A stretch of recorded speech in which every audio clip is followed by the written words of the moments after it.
Vijayawada GGH ఆసుపత్రిలో contract కార్మికులు నిరసనకు దిగిన పరిస్థితి నెలకొంది. దాదాపు 180 మంది నుండి 200 మంది కార్మికులు ఇక్కడ నిరసనకు దిగారు. దాదాపు 3 నెలల నుంచి కూడా మాకు జీతాలు ఇవ్వడం లేదు, అదేవిధంగా పీఎఫ్, ఈఎస్ఐ బకాయిలను కూడా వెంటనే చెల్లించాలని మాత్రం ఇక్కడ కార్మికులందరూ కూడా ధర్నాకు దిగిన పరిస్థితి నెలకొంది. అమ్మ, ఏందమ్మా పరిస్థితి ఏంది, ఎందుకు ధర్నాకు దిగారు? కాలేజీ అసలు జీతాలు వేస్తాం అంటున్నారు కానీ వేయట్లేదండి.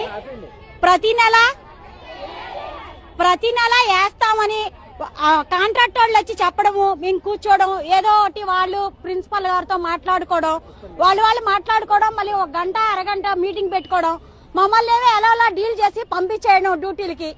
మరి మా సమస్యలు ఎవరు తీరుస్తారండి? ఒక యాజమాన్యం, కాంట్రాక్ట్ యాజమాన్యం తీర్చాలి కదా. మరి 5 నెలలు అయింది జీతాలు వేసి. 5 నెలల నుంచి 2 నెలలు జీతాలు వేశారు. ఇప్పుడు జనవరిది 1 నెల పడింది అంతే. మాకు 3 నెలల నుంచి జీతాలు లేవు. మరి ఎలా వస్తామండి మేము లేకోకుండా? ఇక మా జీవితాంతకాలం మేము అడుక్కోవటమేనా? అడుక్కుంటానికి వస్తున్నావా, లేకపోతే రెక్కల కష్టం చేసి బిడ్డలు బతికించుకుంటాకి మేము ఎంత దూరం వస్తున్నాం కడుపు కట్టుకొని? ఇక్కడికి వచ్చి జీతాలు లేక ఇళ్లలో సామానాలు గిరాటేసి ఎంత బాధపడి మేము ఇక్కడికి వస్తున్నాం. మా బాధ ఎవరు అర్థం చేసుకోవట్లా. వీళ్ళు మీడియాకి ఎక్కుతున్నారు, రోడ్డు ఎక్కుతున్నారు అన్నారు కానీ మా పరిస్థితి అర్థం చేసుకొని మమ్మల్ని సాల్వ్ చేయట్లేదు సార్. ఎవరు న్యాయం చేస్తారు? కాంట్రాక్ట్ మరి అసలు కాంట్రాక్ట్ ఎవరు రావాలి ఇక్కడికి?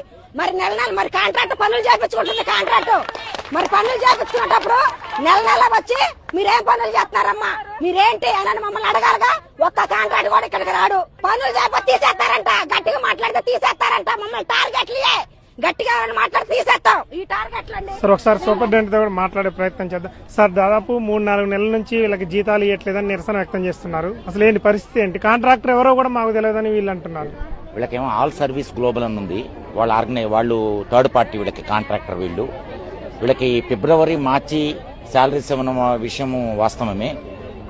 వాళ్ళు ఇప్పుడే నేను అందరితో మాట్లాడాను, ఆల్ సర్వీస్ గ్లోబల్ వాళ్ళతో కూడా మాట్లాడితే ఇవాళ సాయంత్రానికి గవర్నమెంట్ నుంచి ఫండ్స్ వచ్చే అవకాశం ఉంది. ఫండ్స్ రాగానే వేస్తాము. ఒకవేళ ఫండ్స్ వచ్చినా రాకపోయినా ఇవాళ సాయంత్రానికి వీళ్ళకి ఒక మార్గం చూపిస్తాం. ఇది ప్రతిసారి ఇది కంటిన్యూ అవుతుంది కదా సార్? ప్రతిసారి 3 నెలలు ఆపటం, మళ్ళీ అప్పుడే ధర్నా చేయటం, మళ్ళీ వేయటం, ఎందుకు ఈ సమస్య ఎందుకు రిపీట్ అవుతుంది? కాంట్రాక్ట్ పర్సన్స్ అందరితో మాట్లాడాను, వాళ్ళు ఒకటే చెప్తున్నారు, ఇవాళ సాయంత్రం దాకా ఓపిక పట్టండి, సాయంత్రానికి కనుక 100% మేము జీతాలు వేయగలమని చెప్పి వాళ్ళు ప్రామిస్ చేస్తున్నారు. ఇంతకంటే ఇన్ఫర్మేషన్ కూడా నేను ఇవ్వలేను. అది చూద్దాం. ఇంక ఇవ్వకపోతే సాయంత్రం మళ్ళీ రివ్యూ చేస్తాను, నేను మళ్ళీ మిమ్మల్ని పిలిపించి నేను మాట్లాడతాను. నేను అది ఖచ్చితంగా ఈ రోజు సాయంత్రం కల్లా కాంట్రాక్టర్ జీతాలు వేస్తున్నారని చెప్పారు సూపరింటెండెంట్ అన్నారు. కానీ కార్మికులు మాత్రం ప్రతిసారి కూడా ఇదే రిపీట్ అవుతుంది. 3 నెలలు జీతాలు ఆపటం, ఆ తర్వాత మళ్ళీ 1 నెల ఇవ్వటం, తర్వాత మళ్ళీ 3 నెలలు ఆపటం, ఇదే కంటిన్యూ అవుతుంది. ఇక ఈసారి అసలు కాంట్రాక్ట్ ఎవరో కూడా మాకు తెలియని పరిస్థితులు ఉన్నాయి. ఒకవేళ జీతాలు అడిగితే మాత్రం మమ్మల్ని బెదిరించి మమ్మల్ని ఉద్యోగాల నుంచి తీసేస్తామని కూడా కాంట్రాక్టర్ అంటున్నారని మాత్రం ఇక్కడ ఉన్నటువంటి కార్మికులు అంటున్నారు. ఇకనైనా మాకు వచ్చే పీఎఫ్ కానీ, ఈఎస్ఐ కానీ మొత్తం కూడా మాకు వచ్చే ఫెసిలిటీస్ మొత్తం మాకు ఇవ్వాలి. జీతాలు కూడా ఖచ్చితంగా అన్ని చెల్లించాకనే మేము ఇక్కడ నుంచి లేస్తామని మాత్రం కార్మికులు అంటున్నారు.